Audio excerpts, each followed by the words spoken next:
Jadi hari ini saya ingin ajak saudara, ayo ya, belajar buka diri, belajar lebih banyak. Mari kita teladani Pak Obaja, Bapak rohani kita. Pak Obaja itu selalu rindu untuk belajar, dan bahkan dia belajar sampai ke ujung bumi pun, di berbagai negara, di berbagai belahan dunia pun, Pak Obaja terus belajar. Kalau Anda dengarkan kesaksiannya Pak Obaja, Anda akan menyadari Pak Obaja pergi ke Korea, belajar revival di sana. Pak Obaja pergi ke Singapura, ke Bogota, Kolombia, belajar tentang kelompok sel di sana. Terus Pak Obaja juga pergi ke Toronto Blessing, ke Pensacola, terima lawatan Roh Kudus yang luar biasa. Pak Obaja pergi ke Australia, ke Amerika, ke Nigeria, dan ke berbagai negara yang lain untuk apa? Belajar lagi, dan belajar lagi. Karena itu Tuhan pakai Pak Obaja juga jadi berkatnya besar. Kenapa? Karena nggak kayak kata dalam tempurung. Membuka diri untuk belajar, melihat lebih banyak, eksplor lebih banyak, ngerti lebih banyak. Akhirnya kita dapat hikmat yang lebih banyak dan mengalami terobosan yang lebih banyak juga. Ayo kita belajar. Yang terakhir, yang kelima, kenapa Salomo bisa mengalami ledakan hikmat yang luar biasa seperti itu? Yang kelima, Salomo memiliki kerendahan hati. Jadi ada hubungan yang erat antara kerendahan hati dan hikmat, ya. Kita baca Amsal 26 ayatnya yang ke-12. Jika engkau melihat orang yang menganggap dirinya bijak, harapan bagi orang bebal lebih banyak daripada bagi orang itu.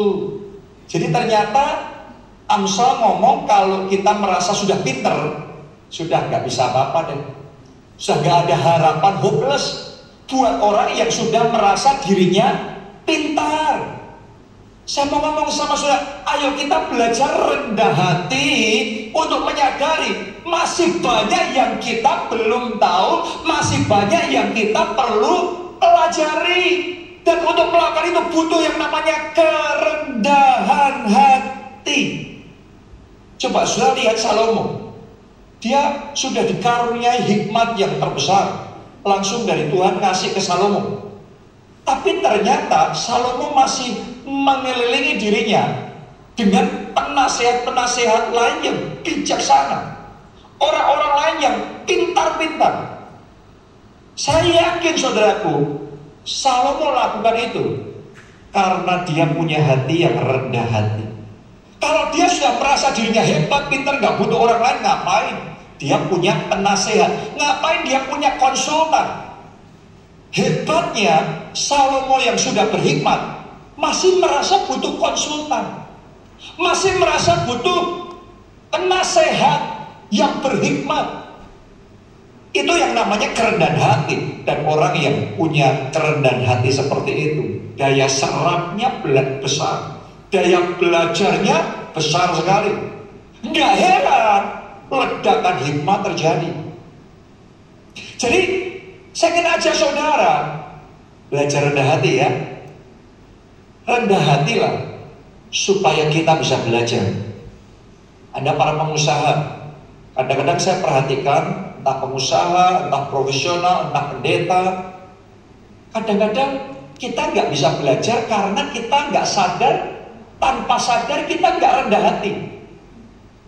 Waktu melihat kompetitor yang lain, profesional yang lain, pengusaha yang lain, pendeta yang lain, gereja yang lain lebih maju, kita nggak enak hati, kita jengkel, kita sakit hati, kita kecewa, kita marah, terus kita ngomong jelek tentang mereka.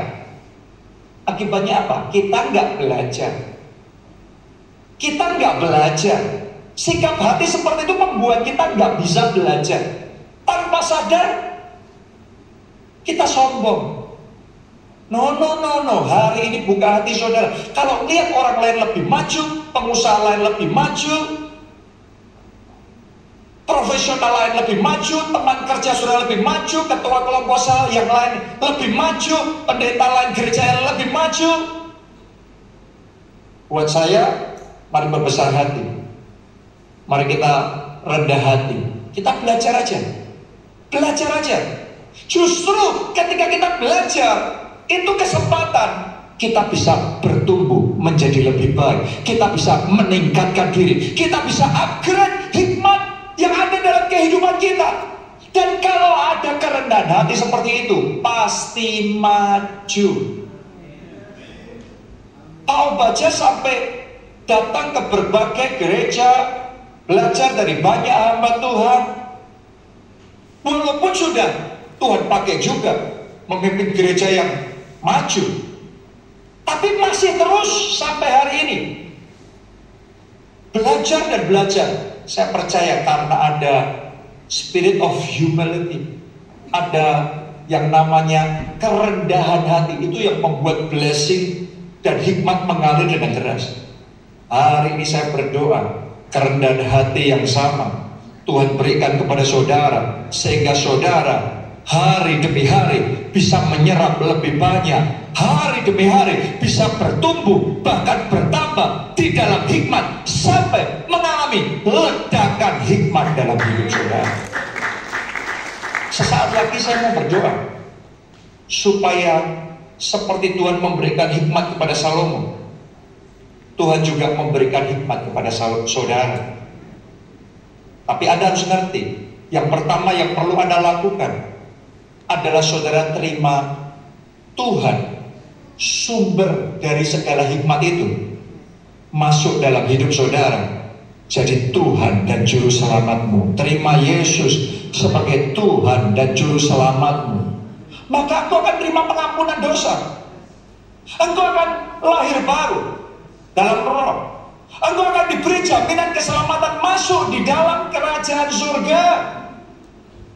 Dan Roh Allah, sumber segala hikmat itu, bertahta ada di dalam kehidupan saudara. Ada yang mau itu, mari angkat dua tangan saudara, ikuti doa ini dan katakan, Tuhan Yesus, masuklah dalam hatiku, jadi Tuhan dan Juru Selamatku.